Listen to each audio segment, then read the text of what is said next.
Hi, I'm Jeremy Crosby. And I'm Nick Boucher. We're your hosts for the program that's all about your city, Talking Fitchburg. Every weekday, we pull together the news, events, and information you need to stay on top of what's happening in the city of Fitchburg. Find Talking Fitchburg on cable TV, Roku, Amazon Fire, Apple TV, and our live stream on the web. Plus, you can find all our headlines and stories on Facebook, YouTube, and our video on demand service. This is your city. Keep up with Talking Fitchburg and the issues affecting you and your neighbors. Get connected, Fitchburg. We're launching Fitchburg Connect, the city's new monthly e-newsletter that keeps you informed about all the events, services, and updates that matter to you. Get it in your inbox once a month. Sign up today to get Fitchburg Connect.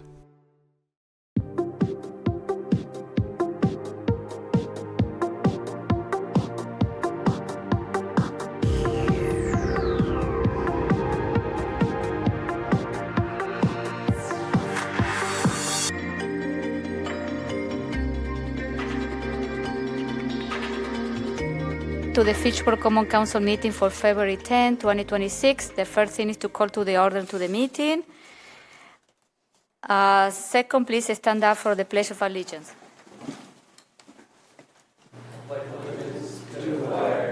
United States of America, to the republic for which it stands, one nation, under God, indivisible, with liberty and justice for all. Thank you. Next, we are moving to roll call, please. Thank you, Mayor. Mayor Radafrada. Here. Alder Dancer Jr. Here. Alder Gerhardt. Here. Alder Herbst. Here. Alder Jetzer. Here. Alder Lattice. Here. Alder Lepper. Here. Alder Maldonado. Here. Alder Regstad. Here. You do have a quorum, Mayor. Thank you. So next, we are moving to item 4, public appearances for non-agenda items and new appointment and mayoral proclamation. So we have 2 tonight. The first one is recognizing February 2026 as a Black History Month in Fitchburg. Proclamation recognizing February 2026 as Black History Month in Fitchburg. Whereas the city of Fitchburg, Wisconsin is enriched by a diverse community whose history, culture, and contributions have helped shape our city, state, and nation. And whereas Black History Month provides an opportunity to recognize the countless achievements and enduring contributions of Black Americans to our society in fields such as education, science, arts, government, business, community service, and beyond. And whereas the theme for this year is a century of Black history commemorations, which marks a century of national commemorations of Black history. And whereas in 1926, Dr. Carter Godwin Woodson planned the inaugural week-long observance of Black history.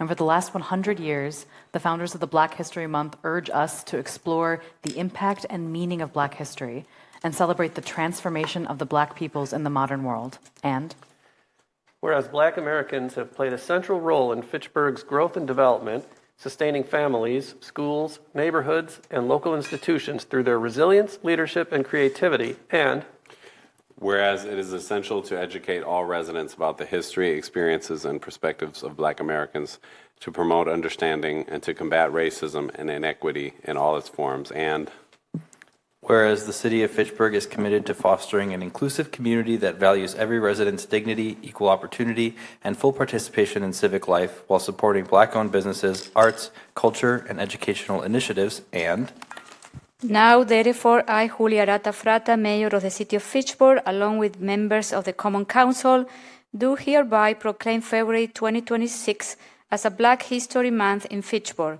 and urge all residents to observe this month with programs and activities that educate about Black history, celebrate Black achievements, and recommit our community to the ideals of equality, justice, and opportunity for all. This is proclaimed today, February 10 of 2026. So I want to invite, we have some of the members from the Black community here in Fitchburg. So we're going to take a picture.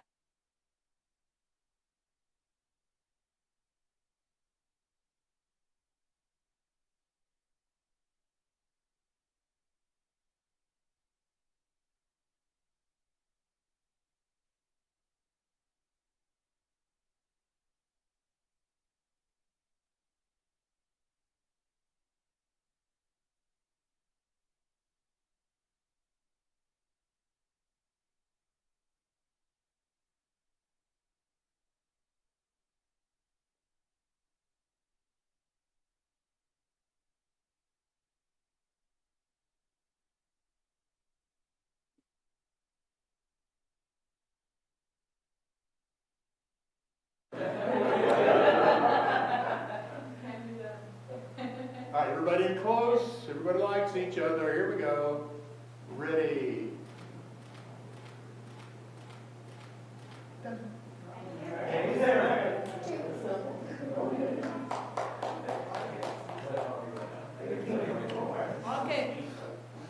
Well, this is an occasion that we have been doing for a few years now. And I'm so grateful that our illustrious city has decided to do this continuously. It is important to understand that it takes all of a nation, or as we used to say, it takes a village to be able to function well. And I think we have a great, great community here. Thank you. No, thank you. Thank you, all of you, for coming, okay?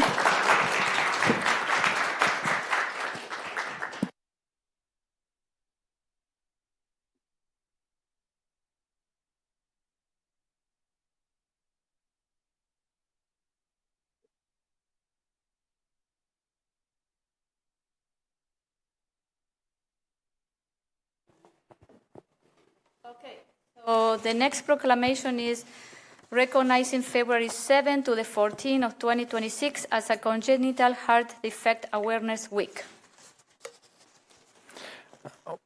Recognizing February 7th to the 14th, 2026 as Congenital Heart Defect Awareness Week, whereas the health and well-being of our congenital heart patients is of paramount importance, and whereas each year in the United States, more than 40,000 babies are born with a congenital heart defect, and whereas the medical community has identified congenital heart defects as the leading cause of birth defect-related deaths, and whereas medical research can provide more identifiable means of the origins and symptoms of congenital heart defect, and whereas there is no cure for congenital heart defects, and it is a lifelong disease requiring ongoing specialized care, and whereas fewer than 10% of adults with congenital heart disease are receiving recommended care, and whereas it is crucial that individuals planning a family, fetal clinicians, obstetric physicians, pediatricians, and those in the medical field have a greater understanding of the potential for congenital heart defects, and whereas Congenital Heart Defect Awareness Week provides the opportunity for patients and families affected by this condition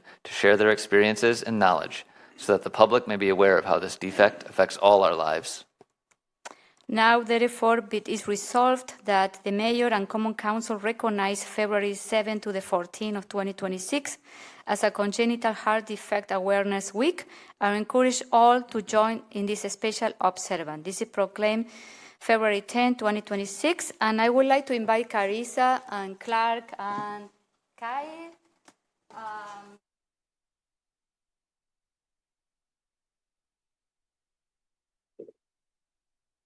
Carissa reached out to me a couple of weeks ago, about this. I didn't know about this condition, and so she's going to explain what it is and her work. She's also running a not-for-profit about this. Well, first of all, thank you guys for recognizing CHD Awareness Week.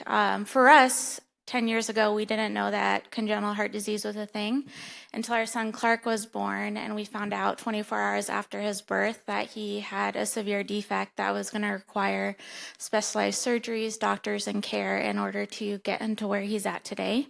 And thankfully, he's here, and he's healthy, and he's thriving, and he loves to play the drums, but it affects 1 in 100 births in the United States and across the world. And so we really strive as a family to advocate and spread awareness for this disease. And I run a nonprofit that is based here in Madison, Wisconsin, that has done a lot in policy and advocacy on a national level to really provide funding and research into finding ways that we can treat this better. Thank you. Thank you. Okay, so we're going to take the picture.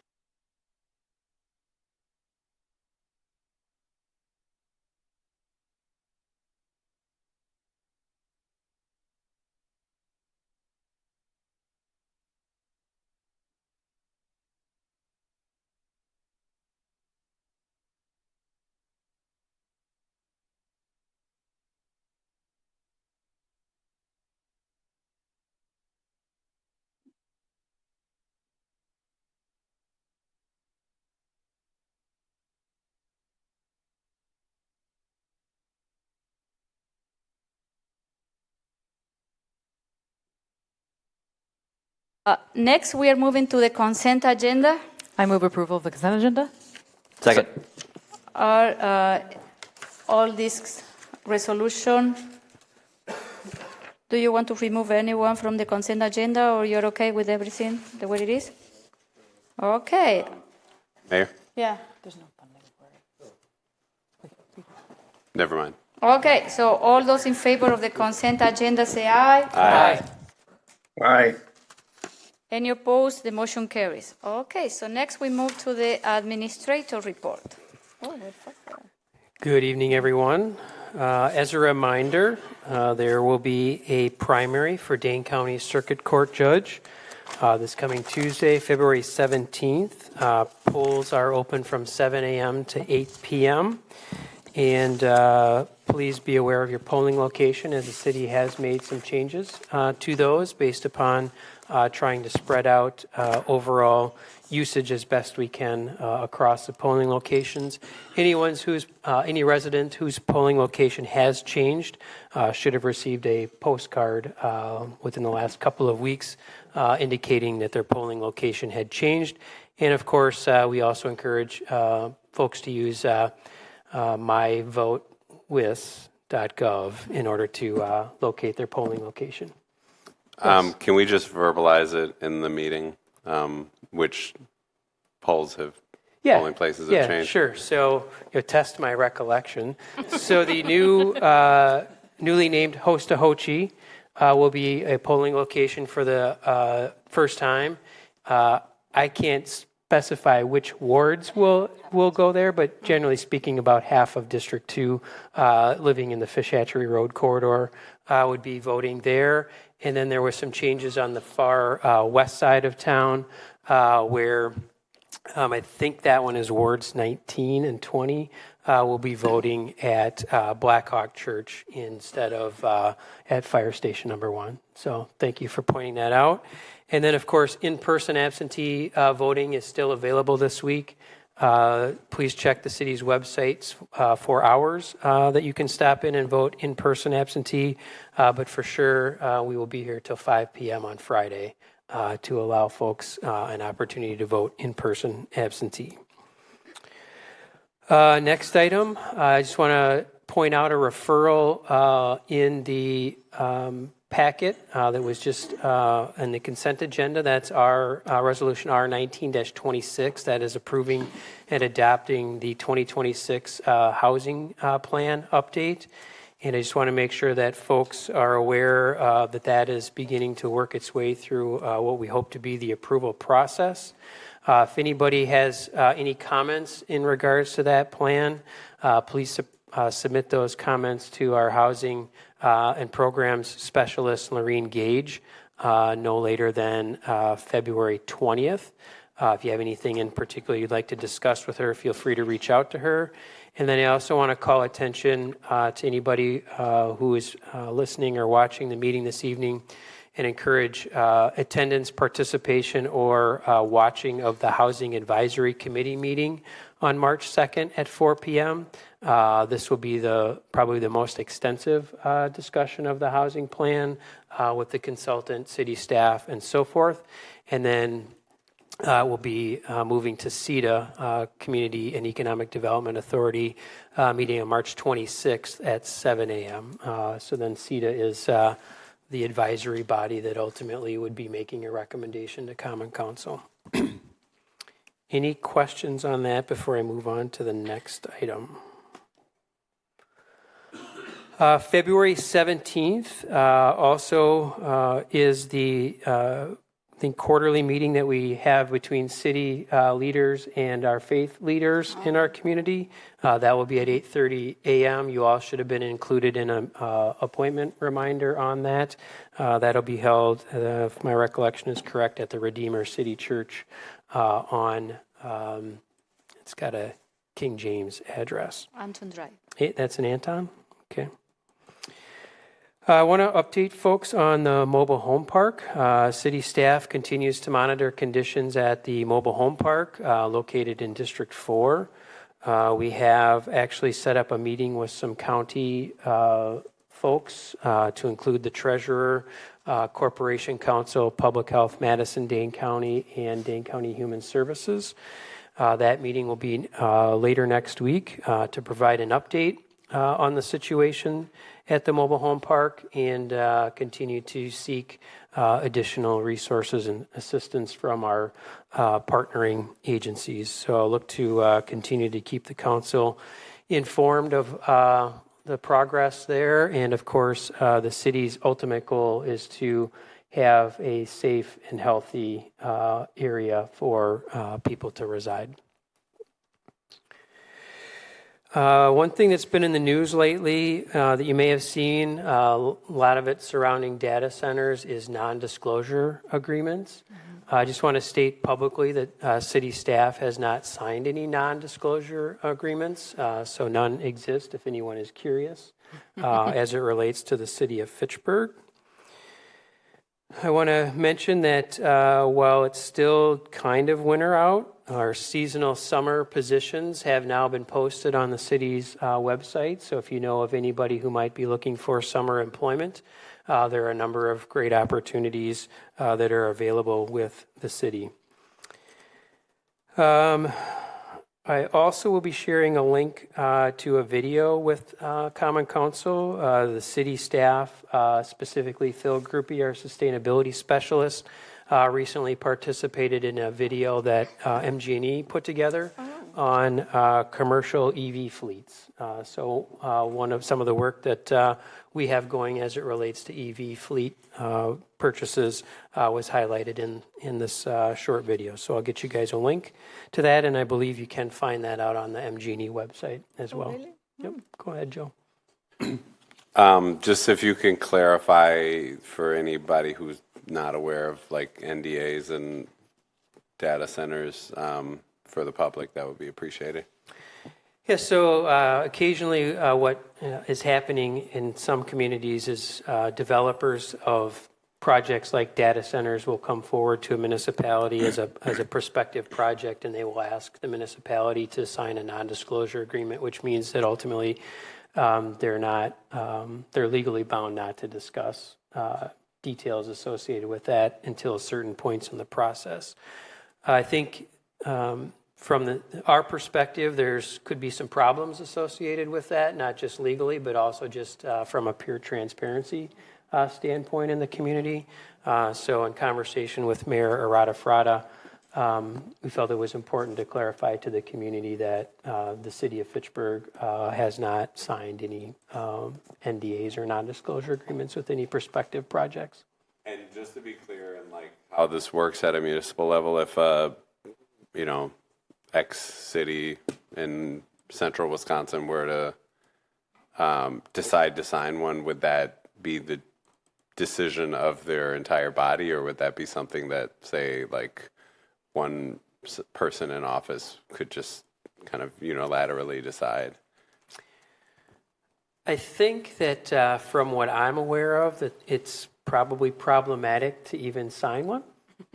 So I agree. I think that if we're approached with that, I think that it would be quite a struggle for us to even engage that conversation from a legal perspective. So I don't think from our particular situation we have to be concerned about whether or not an individual, elected or otherwise, would sign one at all. So Thank you for clarifying. Yep, absolutely. And then the last thing I have is I just want to send my thoughts as well as appreciations for the employees at Zimbrick, as well as our public safety staff that responded to a pretty notable incident late last week there in regards to several folks who had been injured by a vehicle that had inadvertently gone into the building. So I know it was a challenging scene for employees as well as public safety there, and I just want to acknowledge that.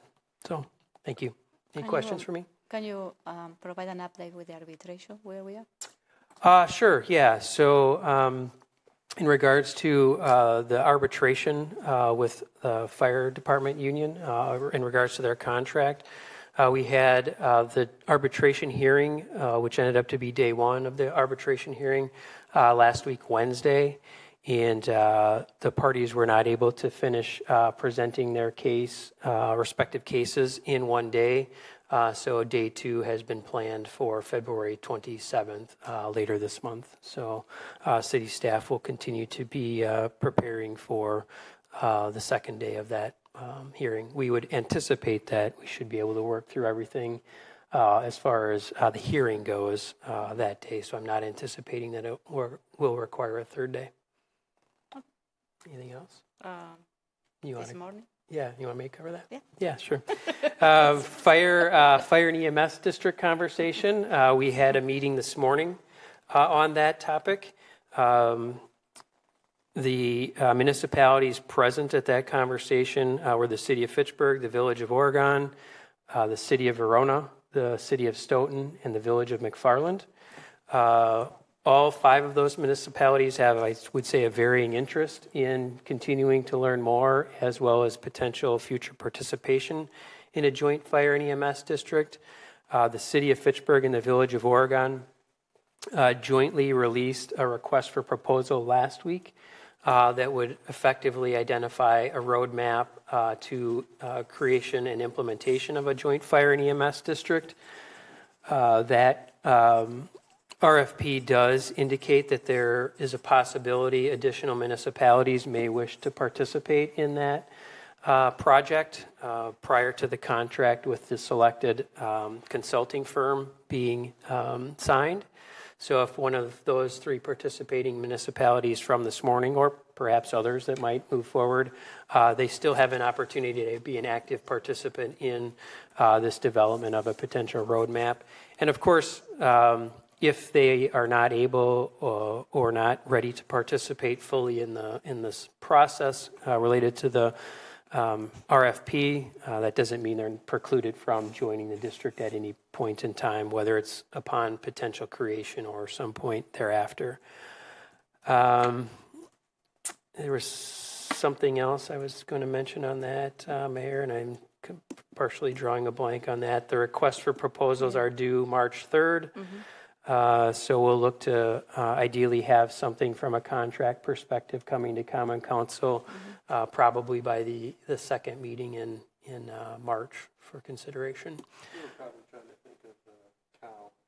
Yes, that's probably what it was. Thank you, Alder Jetzer. So just as a reminder, well, the Committee of the Whole is on another topic. Yeah. So yes, so we'll get to that. We'll get to that at the Committee of the Whole section. I'll do my reminder on that one there. So anything else you want to add at all on that topic, Mayor? But I think it was a good meeting, and we have more people interested now. Yeah.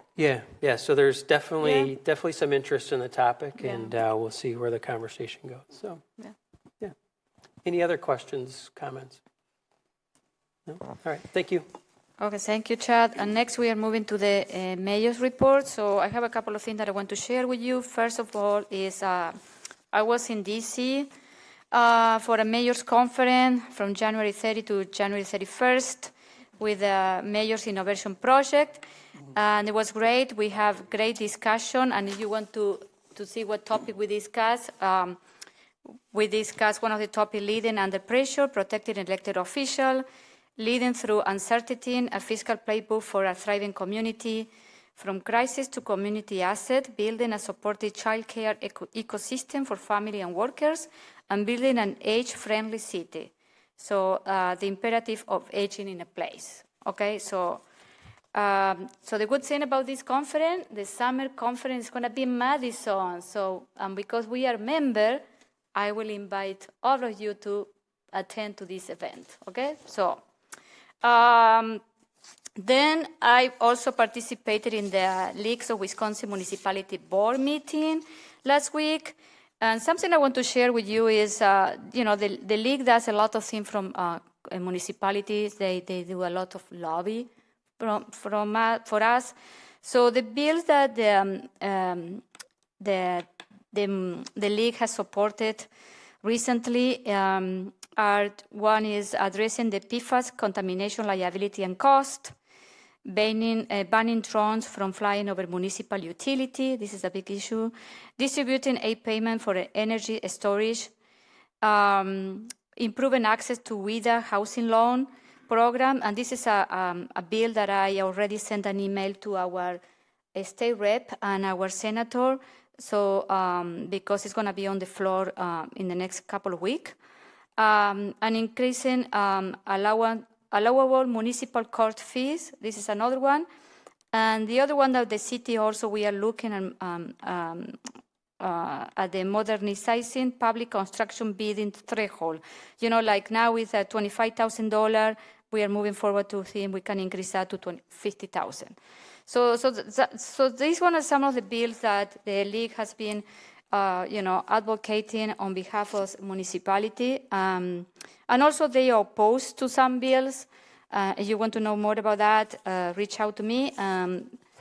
So then, good news is that the Dane County Office of Energy and Climate Change received a $13 million from the U.S. Department of Transportation grant, made possible by the bipartisan infrastructure law to expand the local EV charging network through its Charge Up Dane County program. And the city, we received there were 2 rounds of application, and there are 4 sites for the city of Fitchburg have been selected as site host. So we are still waiting for the contract to sign. But the site in review are the State Bridge Suite, the hotel, Nesbitt, the Boys and Girls Club, the Greenway Cross apartment, and the parking lot at McKee Farm Park. So I want to say thank you to Phil, because he has been behind this, working with Dane County. And this is great for the city that we are going to have 4 more level 2 EV chargers in the city. Okay? So the other thing I want to mention, and you're going to see the resolution moving forward tonight, is we attended last week the Renew the Blue cohort, and the city is going to be participating in that. Ben Schulte, and I couldn't find any elected official. I sent the invite to you, but Ron French, who is the chair of RCC, he will be our representing us in that cohort. And also, I was a panelist, and it was very interesting for me because this is a topic that I need to learn more, and it challenged me to learn about what the city of Fitchburg is doing about stormwater, how we're protecting our watershed, runoff, reduction of the phosphorus on the lakes. And I think we are doing a great job. There is a lot of things that the city is doing to protect our watershed and lakes. So I want to say thank you to Ben and team for all in the Public Works Department, because they are behind all of this. What else? And the other thing I want to mention, that the comp plan and the zoning code RFP is out.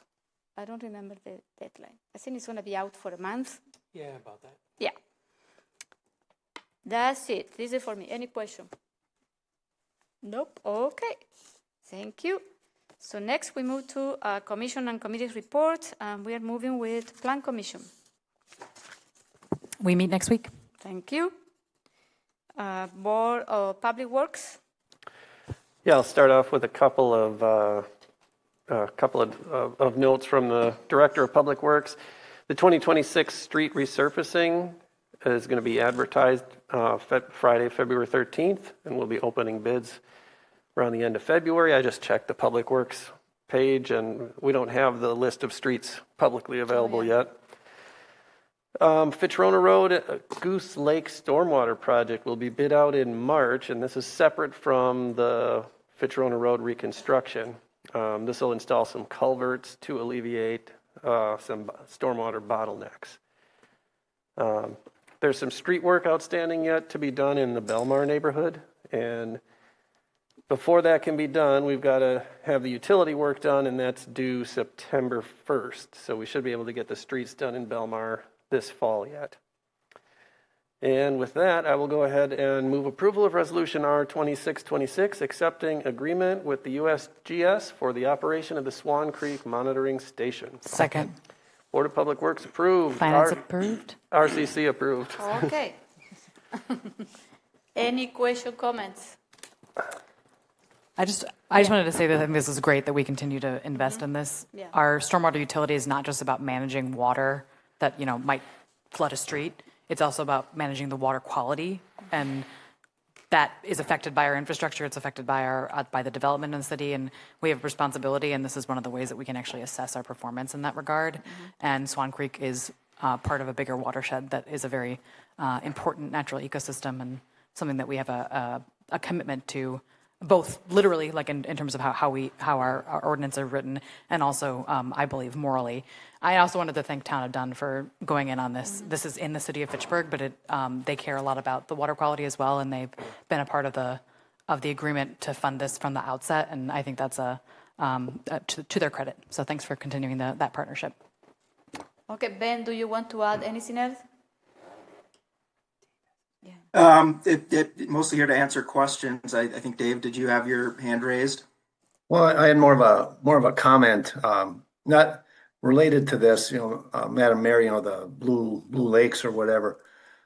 We were wondering what do we expect to get out of this 2000? We have best practices. This is an example how we operate our stormwater. We are going to hold that comment when we go through the resolution, and Ben can answer those questions. All right. Yeah, Dave, this is the. All right, I'll wait. This is the Swan Creek monitoring station, not the Renew the Blue resolution. I know. Okay. I understand. Okay. Yeah, we can answer that question, Dave. Hold it for the resolution. Okay. Any comments regarding this? I just want to point out that, Fitchburg is the headwaters for Swan Creek. And so everything that we do in that watershed, is going to be monitored by this station. So I think it's appropriate that we, sponsor this so that we can see just what sort of pollution is making its way into Swan Creek.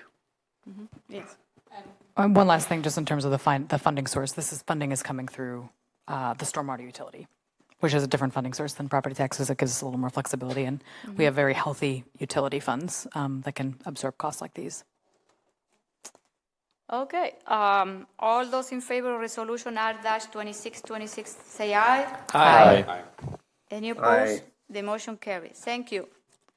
Anything else that you want to add? No? Okay, so next we move to Park Commission.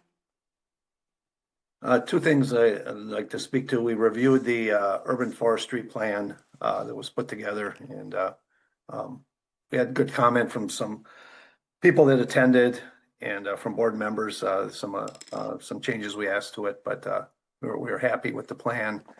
And second, what was the other thing? Oh yeah, we discussed with the nonprofit group, the Kyle Steger bike rest station along the Capitol, and we discussed the design and some logistics with that. So those were the two things I'd want to mention from the Parks Commission. This time I'd like to move approval resolution R-3626, authorizing city staff to preside with the design and project scope for an inclusive playground shelter at McKee Farms Park. Second. So did the Park Commission approve? Park Commission approved, one of the designs, yes. And Finance approved as well. Which Park Commission approved option B, isn't it correct, Dave? Yeah. That is correct, Madam Mayor. Okay.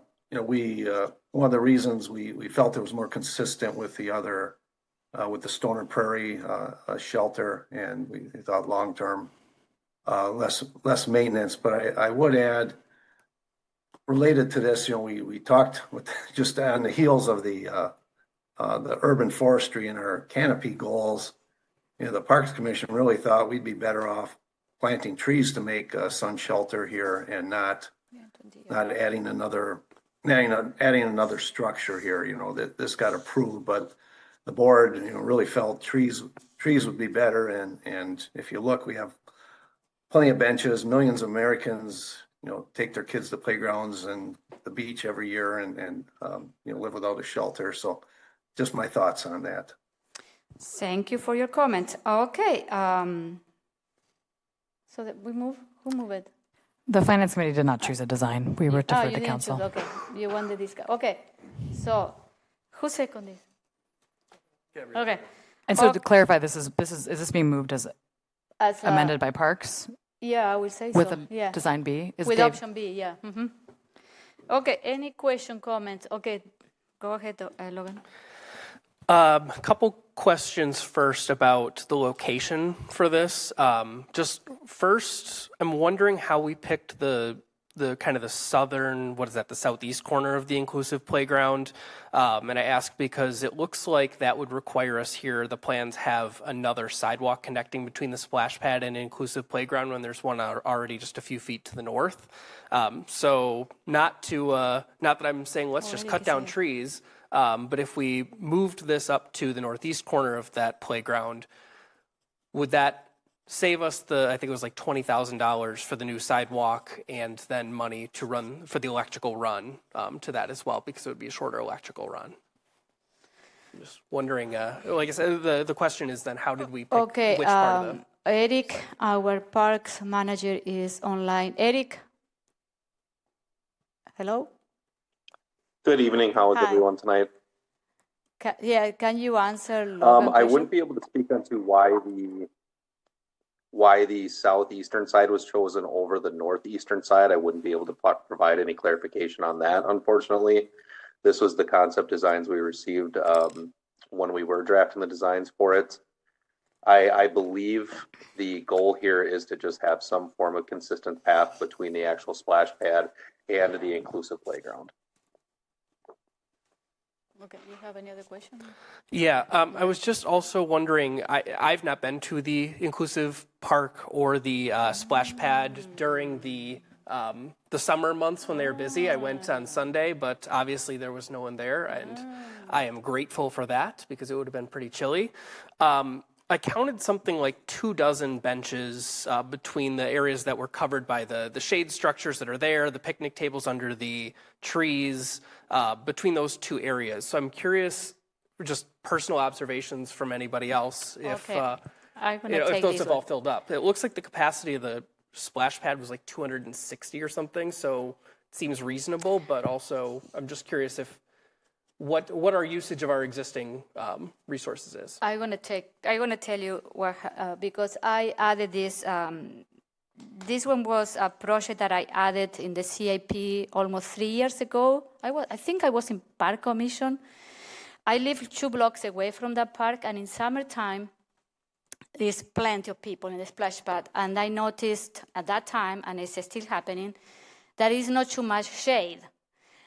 People bring tent, a camping tent, to provide some shade. We have a couple of trees. We planted, you remember, Gabriela, we planted together a lot of trees in that area, but it's going to take maybe 10 to 15 years to have some sort of canopy and shade. So 3 years ago, it was an amendment that the CIP. So this project has been in the CIP for 3 years to bring some shade to that area. This is the story behind this. And I also want to clarify this point because I watched the Park Commission meeting and there were a lot of comments made, kind of like, we never seen this. This is kind of like a new, we never discussed this shelter. And this shelter has been in the CIP for 3 years. Every year, when we go through the CIP, the head of the department brings to the commission all the projects that they are in the CIP affecting their commission, and I think it has been there for a long time. So it's not like a Julia pet project, okay? So I want to clarify that. So I agree with Dave that trees will be a great idea. We should plant more trees, but I think I think we are going to have that canopy in a couple of years, and this is is what we can do in the short term to alleviate or to provide some shade to that area. So. Any question? I don't know. Have you been there? You live close to the park. Have you seen the tent? Yeah.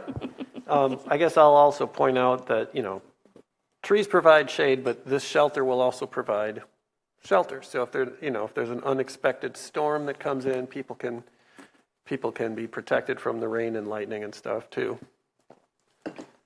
The other reason I like the where it's positioned is because it's connected to the inclusive playground. It's very accessible. So if somebody wanted an accessible, they could easily get to the playground and they can get on there, and it's going to be pretty smooth transition. And yeah, this park is well used. People rent those spaces all summer long, have parties, and I just see this being used a ton over the course of the year. I think we'll rent it out, and I think people will appreciate the additional covered space that they can use for guaranteed event space that's not going to get rained away. How we are funded this project? This in the I forgot. It's park improvement fees or fee in lieu of. Oh, okay. Okay. We have Mike and then Logan, and then Jake.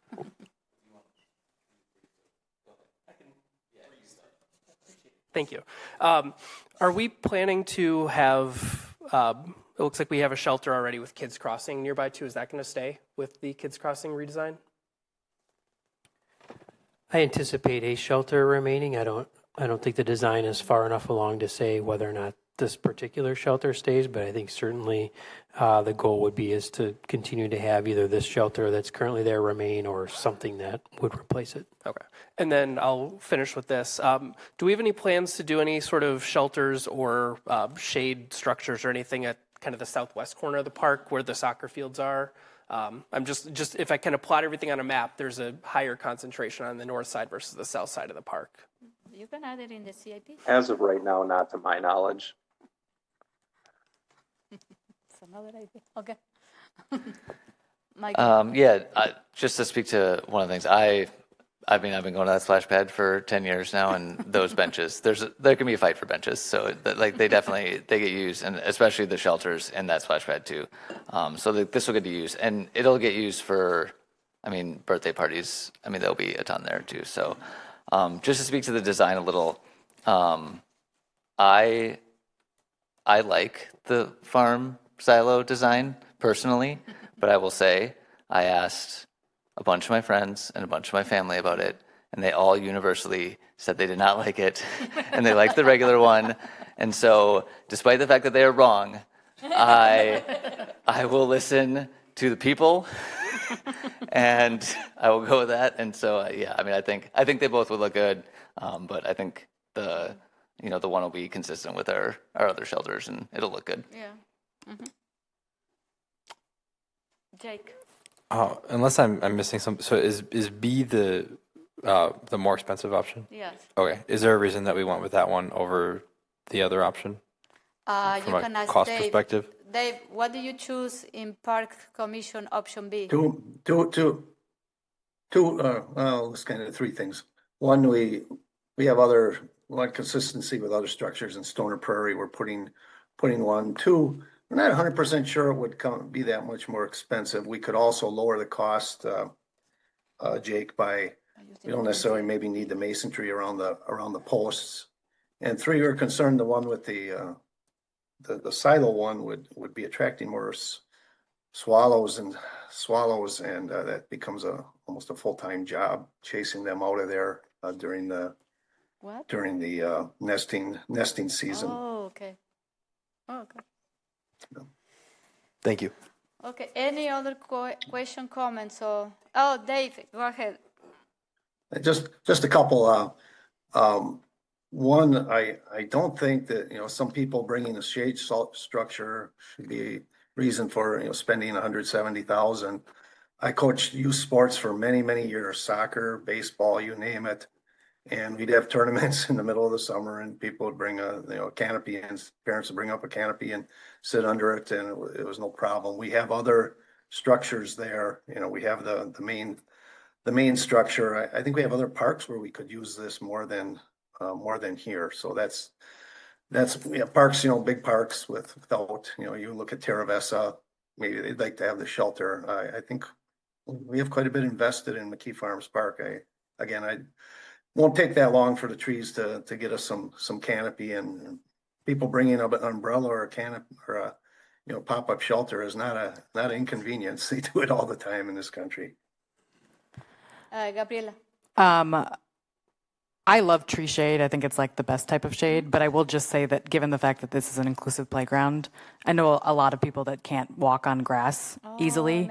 And so having like a flat surface that they can easily walk on and move through is important. And I think it's in the nature, it reflects what we were trying to do with the inclusive playground, and shade by trees is better, but I think this is it's just more accessible. Thank you. Any other question, comments? Okay, so we are voting option B, okay? So all those in favor of resolution R-33-26, option B, say aye. Aye. Aye. Okay. All those opposed? Opposed, Nay. nay. Nay. So you're opposed, okay. Okay. So we have 7 to 1. Who opposed it? You opposed it? Okay. Okay. Okay. All right, next I'll move approval of resolution R-3726, amending the 2026 TID closure fund and capital project fund budget for the replacement of picnic tables and benches. Second. Okay, did the Parks Commission approved. Finance approved. Okay. So what is this? Like, I'll let Eric, let's let Eric speak to it. He Okay. knows the specific tables and tables and various things. This is for the purchase of several benches at Stoner Prairie, Southdale Park, and Tower Hill Parks. We are going to have handicap accessible picnic tables included in this budget amendment, as well as several benches. The reason for the budget amendment was we did not have adequate capital funds amount as these projects were getting closer to closing out. So we would like to take the final step to close out these projects with the installation of these picnic tables and benches. From what I have here, we have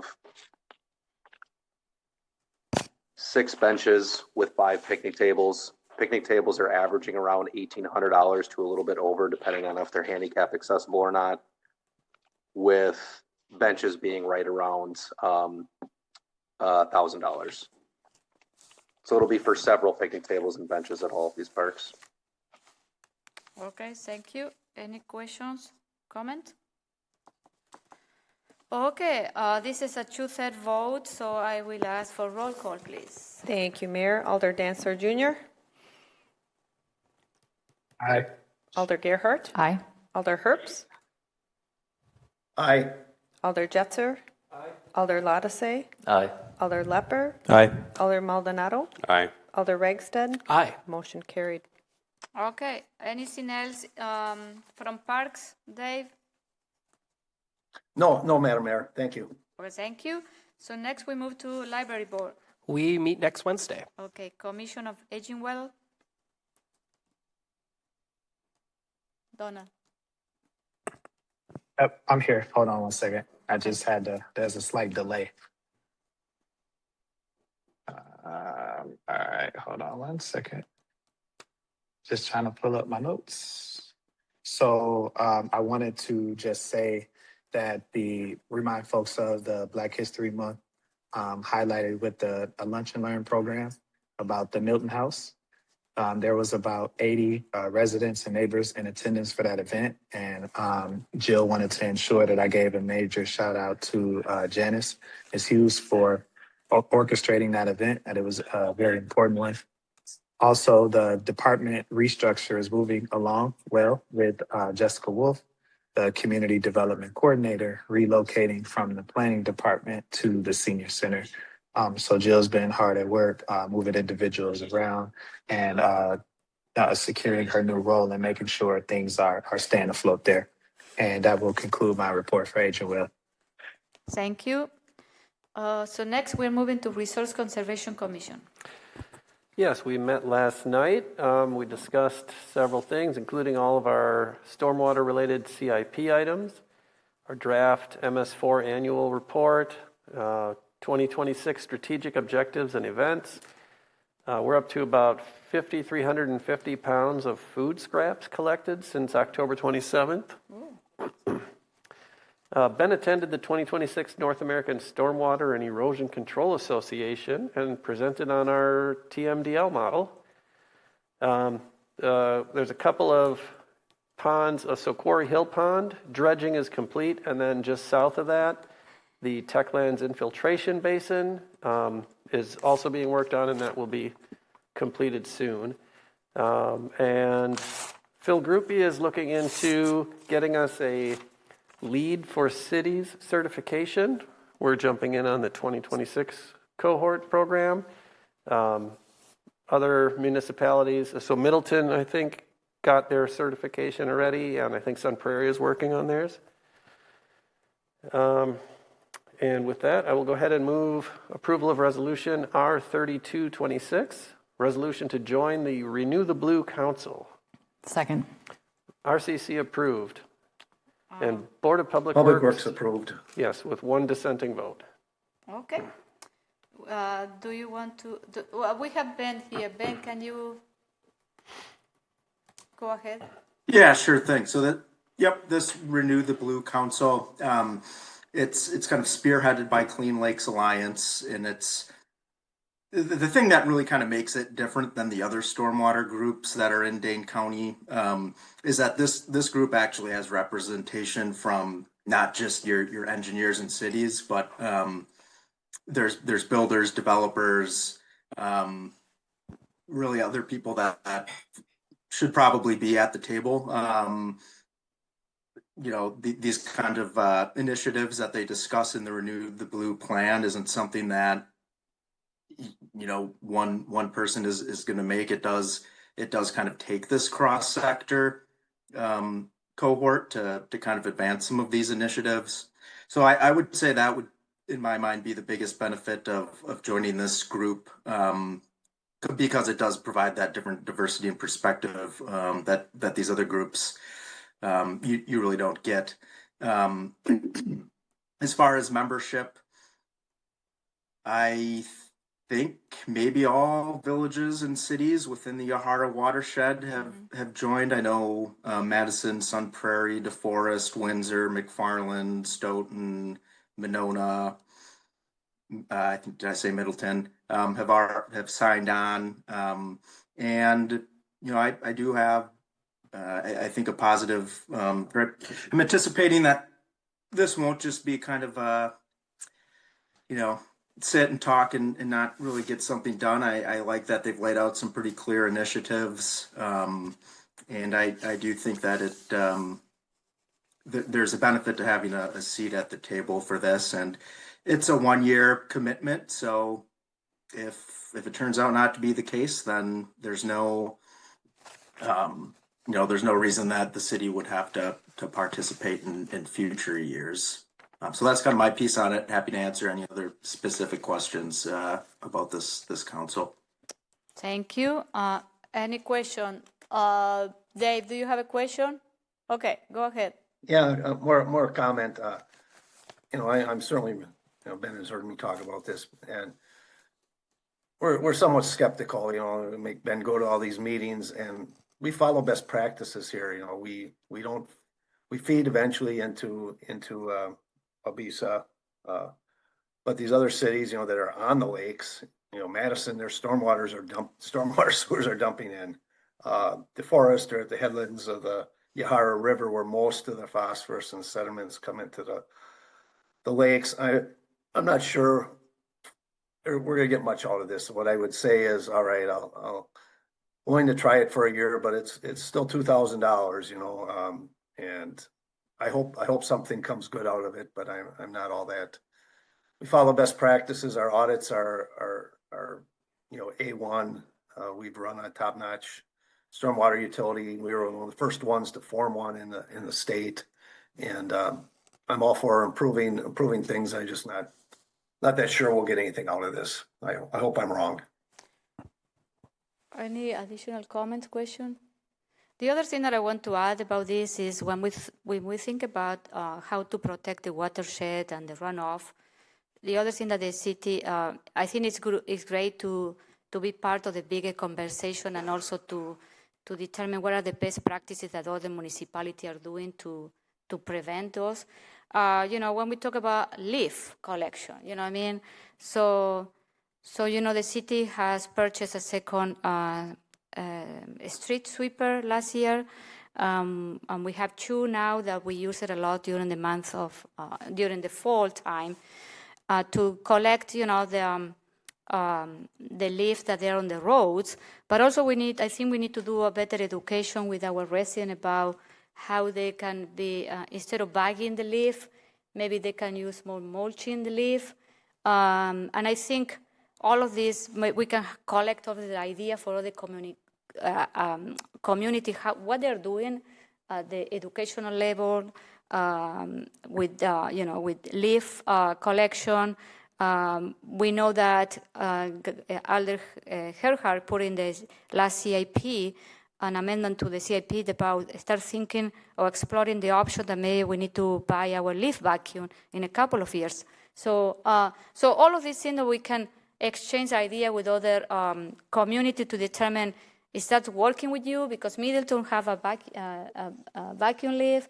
So can we, how we can work together? And also, there are also more than 40 non-for-profit organizations being part of this cohort too, beside cities, villages, and towns. So I think we need to we need to give it an opportunity to determine how the city is gonna benefit for this. But at least we need to be part of the conversation on the table of this. I think also, correct me if I'm wrong, but I think a number of the goals from the initial thing were related to agricultural runoff and agricultural management, and I think that would be really useful for us as well. I have a list here of the item action, so you want I can share with you, okay? Yes, so. Okay, any other question, comments about this? How we're gonna pay with that for utility budget? Stormwater utility, okay. Okay, all those in favor of resolution R-3226, say aye. Aye. Any opposed? Someone opposed? No. Okay, thank you. So next we move to Transportation and Transit Commission. We meet on Thursday. Thank you. Community and Economic Development Authority. We also meet on Thursday. Whoa. Agricultural and Rural Affairs Committee. We meet next Tuesday. Bicycle and Pedestrian Commission. No update here. EMS Commission. We have not met since the last city council meeting. We meet next week. Okay, thank you. Healthy Neighborhoods Committee. We meet on tomorrow evening. And you're working on the grant process, isn't it? Yes. Yes. Housing Advisory Committee. We meet next on March 2nd, and it will be a significant meeting where we'll be talking about the housing plan, and you all are invited to join. So March 2nd, that's a Monday afternoon at 4 p.m. Thank you. Landmark Preservation Commission. I'm not going to say no report this time. I was talking to, just in conversation with the owner of a property that's been identified as historic in Fitchburg, in District 3, and they would like to put some money and some effort into fixing it up a little bit, since it has been identified as a historic property. There may be a need to have a Landmarks Preservation Commission meeting at some point for the first time since 2022. Whoa. Okay. So TBD. Okay. You need to put together the committee. I don't know if those people are still engaged. Tree Advisory Committee. We meet on the 12th at 4 p.m. and there will be the public hearing for the urban forestry plan. So this is another plan that you need to read too. Yes, please do. Feedback's open till the 24th, I want to say. Okay. So. Community and Equity Committee. Yes, we met last week and primarily just discussed kind of some guardrails and what the committee would look like as reviewing some of the plans and things that come in front of the Equity Committee. And then we spent a good portion of the meeting talking about how we're going to share resources and work with the city to highlight some of the events for specifically Black History Month, given that it's February, and then all of the other months with trying to be inclusive and making sure that the resources are out there and the city knows about upcoming events and things related to anything culturally or ethnically related. Okay, thank you. Then, any report from other commissions and committee? I've got a report from the MPO Policy Board. We Okay. met on February 4th. We received in our packet 13 emails that were shared with us regarding the Beltline PEL study. All of them were opposed to the expansion of the Beltline. Metro has been awarded a low/no emission grant for the purchase of some buses, and they're going with hybrid buses. We don't have enough electrical infrastructure to take on new strictly electric buses. And so that's getting almost 85% funding from the federal government, which is pretty nice. City of Madison is working on extending the Capital City Trail to meet up with the Glacial Drumlin Trail in Cottage Grove. Trail segments 5 and 6 on the east side are currently being planned, and the Office of the Commissioner of Railroads has said they're not going to allow a railroad crossing, so they have to go with a more expensive, longer option in order to use an existing crossing half a mile back.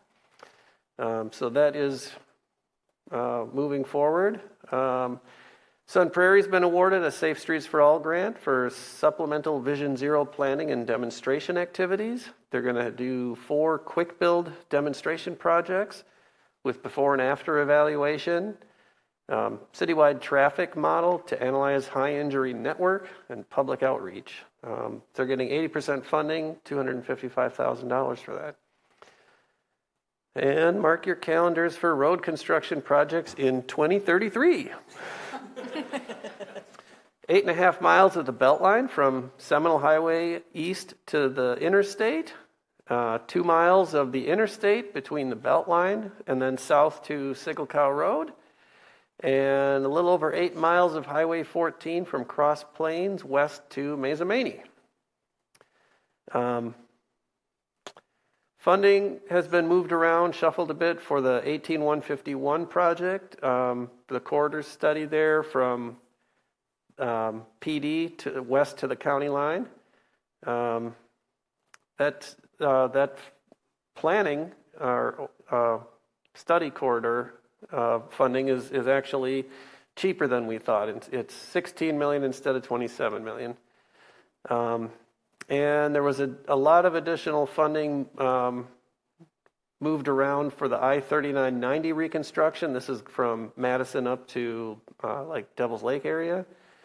So they pushed some funding out a year and switched it from federal to state funding for the planning and engineering. Typically, they would do that with state funds. I'm not sure how it wound up that they had said federal funding was going to be used initially. But yeah, this is not an insignificant project. It's going to be $238 million in planning and engineering. And then another $65 million in right-of-way acquisition. Wow. And you all remember the time I held up this Cap Times article? Yes. Well, the MPO is drafting guidance for municipalities on regulation of e-bikes and e-motos and other e-mobility devices. So be looking for, in the next couple of months, some potential template language for ordinances, that sort of thing. Okay. Thank you. Okay, so next we move to item 9 is a standing committee's report, and we will start with the Finance Committee. Quick update, tax collection. They finished up the first batch on January 31st. They won't, I don't believe the final tax bills are due until July, but people had to pay at least half. We've collected close to $86 million in tax revenue, which is about 68% of the total we will end up collecting. And again, we collected for all the jurisdictions. Only about 1/3 of that is Fitchburg taxes, and that's right on target. We historically we collect between 68% and 70% of taxes in that first wave. And interestingly, if you're curious, most are paid by check. About a little over 92% are paid by check, but there's about 7.4% paid online, and about 0.2% that are paid in cash. So fun fact there. And then I will move on to the resolution. I'll move approval of Resolution R3926, 2026 Payment Service Network PSN fees. Second. Finance Committee approved. This is our online payment service for utilities. This is an annual pre-approval for the year. The cost of actually paying for this is split between the water and sewer utilities. We have continued to not pass that cost on to our ratepayers. Okay, thank you. Any question, comment? Here none. All those in favor of resolution R-39-26 say aye. Aye. Aye. Any opposed? The motion carries. Okay, thank you. Next one, Personnel Committee. We have our meeting tomorrow. We meet. Oh, go ahead. Thank you. Yeah, we meet. I was gonna say, yeah, we meet tomorrow, and then Administrator Breckland already updated us on where we stand with the arbitration in his report. Okay, thank you. Public Safety and Human Services. Nothing to report. Our meeting was canceled for this month due to no standing business. Okay, thank you. And then, okay, so we move to unfinished business. Nothing to report, and then to new business. And there are 2 direct referrals. So we're going to start with the first one. I will go ahead and move approval of Resolution R4326 to support the city's application for participation in the 2026 Lead for Cities and Communities cohort program. Second. Okay, can you tell us what it is? Yeah. Until Phil. So we don't have Phil, but there is. Phil is? Phil's on. Is he? Where? Phil's not on. No, he's not on. He said he was logging on. Oh, now he's on. Ah. He's coming? Okay. Okay. The mysterious Phil.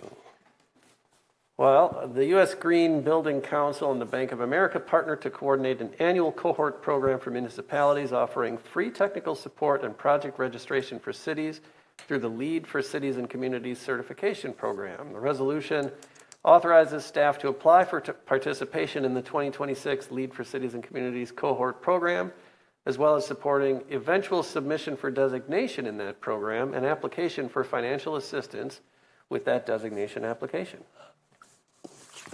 Okay, thank you. Phil, would you like to add anything else about this? Sure. Yeah, I would imagine everybody's probably familiar with LEED certification for buildings. It's about a 25 to 30-year-old program. Over the years, they've added, it began just as LEED certification for new construction to verify that buildings were being constructed in a sustainable manner, and that goes from everything from water efficiency to energy efficiency to site selection and decreasing building materials, increasing recycling, things like that.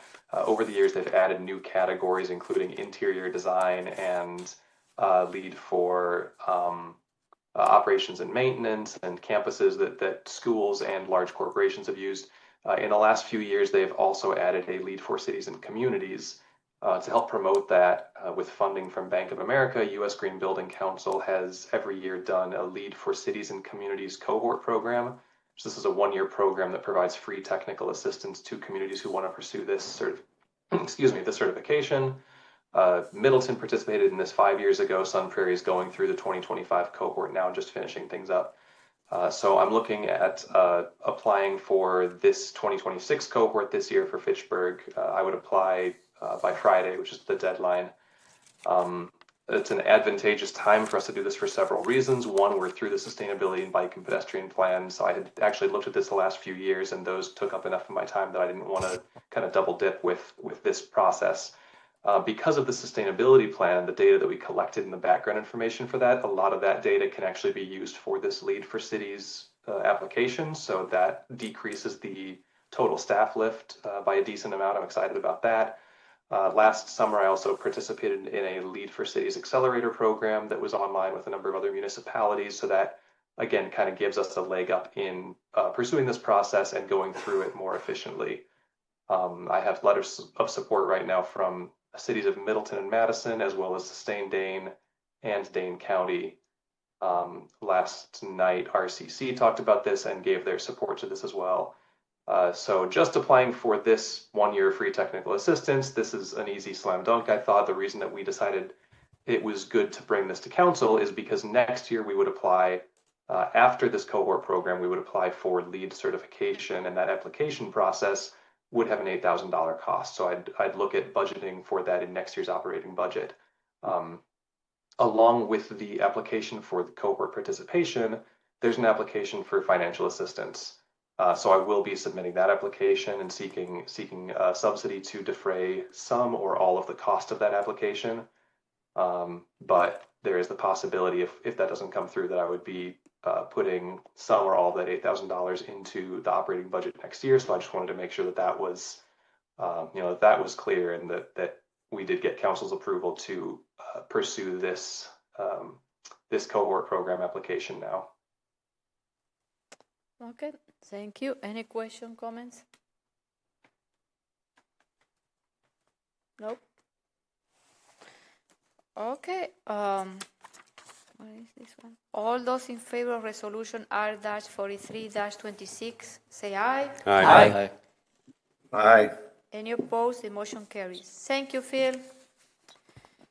Okay. Thank you. Next one.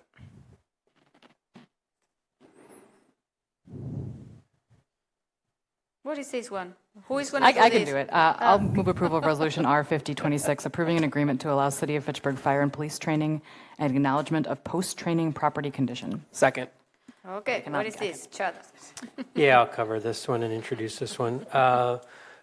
As you know, the Bowman Plaza property on Fish Hatchery Road is going to be redeveloped, likely beginning in April or May. And in advance of that redevelopment, the police and fire department are hoping to do some scenario-based training at that location. The property owner is interested in providing that opportunity and requested an agreement with the city to cover the associated conditions with providing that property for use by our police and fire departments. One thing that we are currently looking at too is other municipalities training with our police and our fire departments, and how we might handle that liability. It seems the primary likely candidates to do that training are also the same insurance company members that we are. So we're working with our insurance company to address that. So we would anticipate that any training that could begin, I think the developer had mentioned not prior to February 19th or 20th. And as you'll see in the agreement, concluding access on or about, I think, April 7th or so. So it's a pretty short window of opportunity, but it does provide a great area for both police and fire to do some scenario-based training in. Questions? Okay. Are we going to set the building on fire? No. No. It's just like scenario training? Right. The exterior of the building will largely stay intact, is my understanding. So it'll really be training that happens inside the shell of the building, if you will. But there's going to be some demolition. You know, you told me this afternoon, Chief, something about the roof. Can we please set the building? Sorry, I just had to ask. There's a couple people who seem too excited about that up here. Can we set the roof and then shoot guns in there? No fires. Those are much more problematic than the value we get from it. No, so in the last phase, I believe in the agreement, we can do destructive training. So a lot of that would take place inside, but we'll also be on the roof cutting holes and things like that. It's a very rare opportunity that we're able to do that in a real building. And also train inside of a real building, things like that. So on familiar training grounds, which makes for good training for us. Okay, that's great. Okay. Thanks for doing that. Yeah. Yeah, and we appreciate the developers' willingness to provide the facility as well, or the building. Okay, any other question, comments? Yeah. Oh, Bill, yeah. Well, I'm just wondering what kind of outreach we're doing to the neighbors so that they don't freak out when they see millions of police officers and fire descending on this property? Yeah, it's a great point. We talked about that earlier today. Both departments have signage that can be placed out indicating that there's training exercises taking place. And we can also use the city's socials on the days of the training activities taking place to communicate that there's training occurring there. Okay. Sounds like something we could maybe put in Fitchburg Connect. Oh, yeah. Yes. Good point. Okay. All those in favor of resolution R-50-26, say aye. Aye. Aye. Any opposed? The motion carries. Okay, thank you. So next we move into item 12. Is the Webster claim, and we need to go to, we have Valerie is on. Okay, Valerie, it's all yours. Yes, good evening. So this matter is regarding a claim filed by a Mr. Corey Webster. It does involve potential litigation. So in order to preserve attorney-client privilege and the strategy in litigation, we did post the allowable closed session exception to the open meetings on our agenda. And so if there is a motion and a second, we can take a look at doing that in closed session if you'd like. Yeah, okay, we are doing that. I move to go into closed session pursuant to Wisconsin Statutes 1985 1G, conferring with legal counsel for the governmental body who is rendering oral or written advice concerning strategy to be adopted by the body with respect to litigation in which it is or is likely to become involved for Webster claim. Second. Okay, all those in favor of moving to closed session, say aye. Aye. Any opposed? The motion carried. So the two elders that they are online, they cannot participate. Move to reconvene into open session. Second. All those in favor of reconvening in open session, say aye. Aye. Any opposed? The motion carried. And the council directs staff to move forward as discussed in closed session. Okay, thank you. Thank you. Thank you, Jasmine. Thank you, Valerie. Okay, so now we are moving to item, what is 16, Alder District. Thank you, Andrew. Thank you, Matt. Okay, so I will start with 4.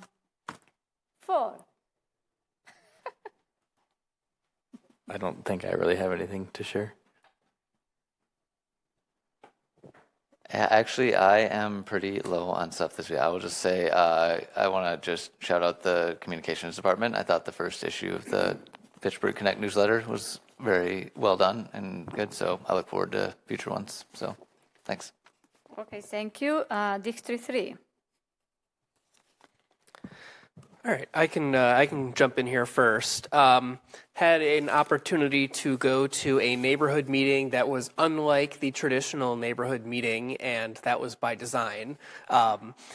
If you have heard some of the what we're looking at with a new business opening up called the Hive in District 3 that hopes to open in the fall, we referred out the rezone earlier this evening. The owner is looking to build kind of a culinary collective, an event space, facilitated small gatherings, etc.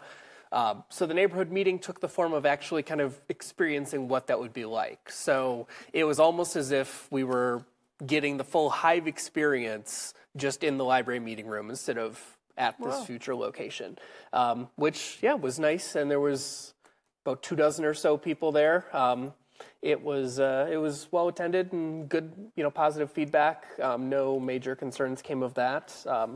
So excited to see another business moving forward in District 3. Also had the opportunity yesterday, had a busy afternoon meeting with our police department and meeting with our planning department, our economic development director, and our city administrator, talking about a couple of priorities, things I'd like to see us hopefully find a way to move forward with this year. And I also had the opportunity to highlight the Dementia Village concept that Grace is working on in an interview with WMTV 15 yesterday evening.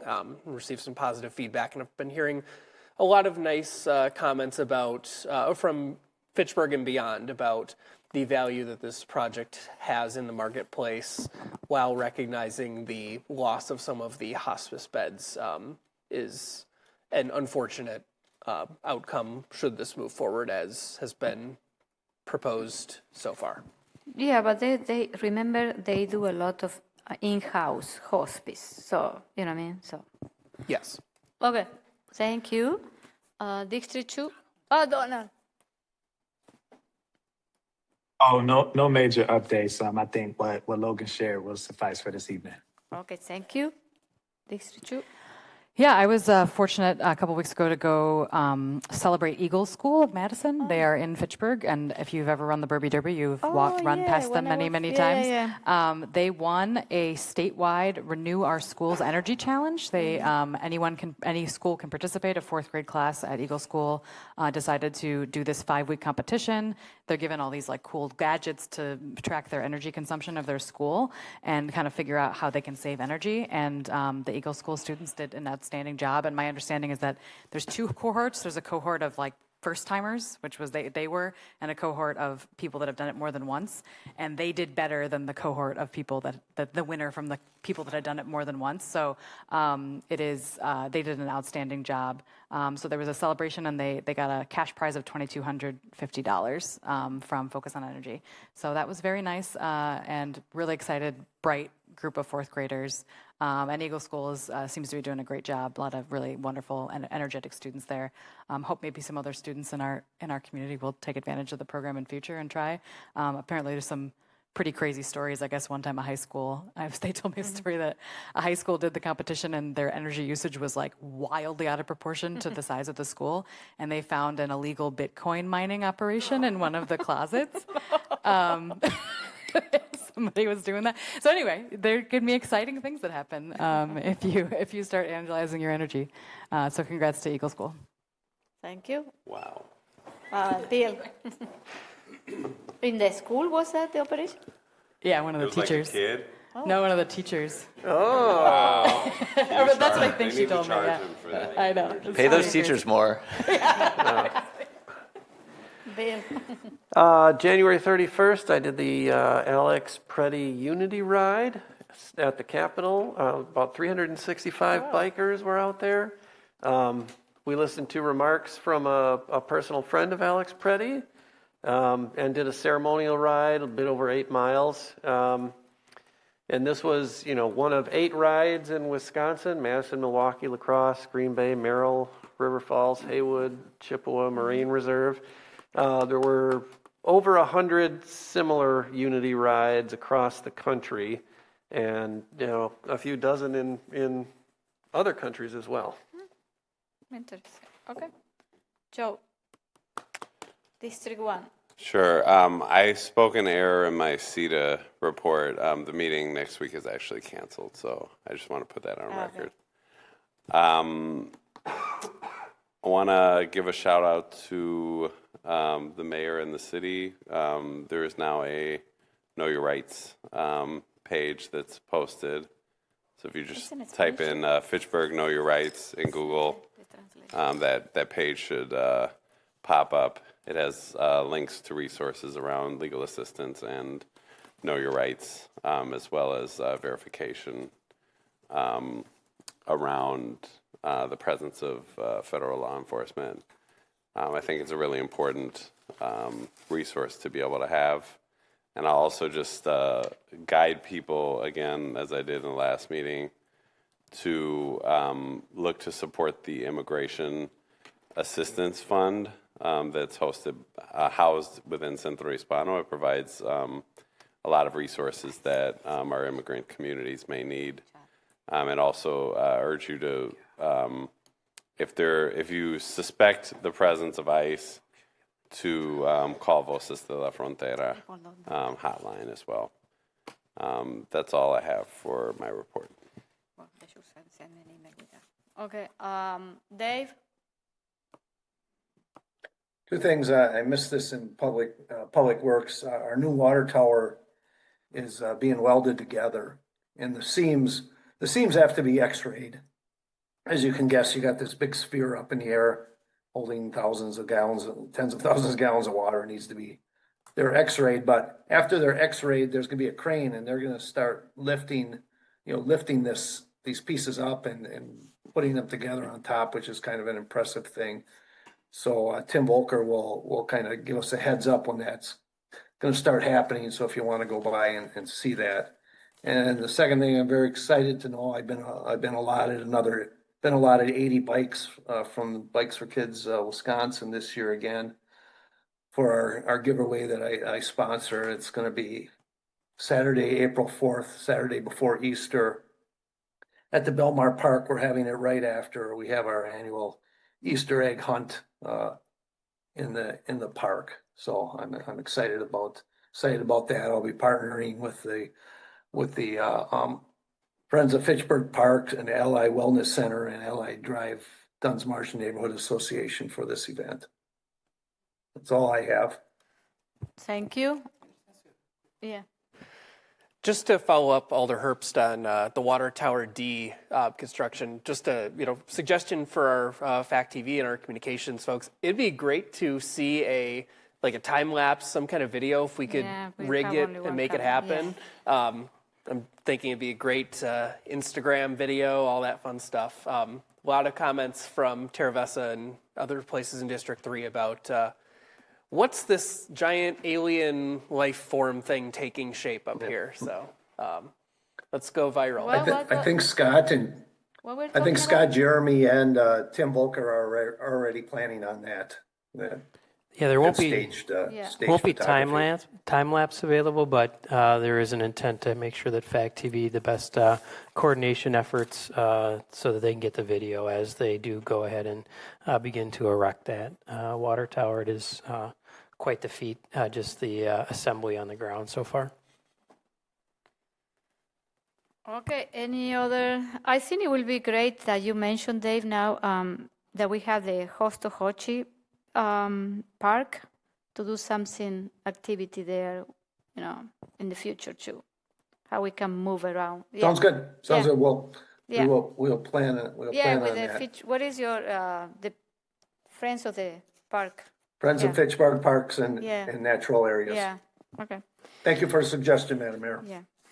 Okay, so thank you, and then we'll move into announcement. Before I move to announcement, I want to say something that I was thinking, and this is an idea that I want to ask all of you. Maybe it's crazy. This year, the United States will be celebrating 250 years anniversary, and I was thinking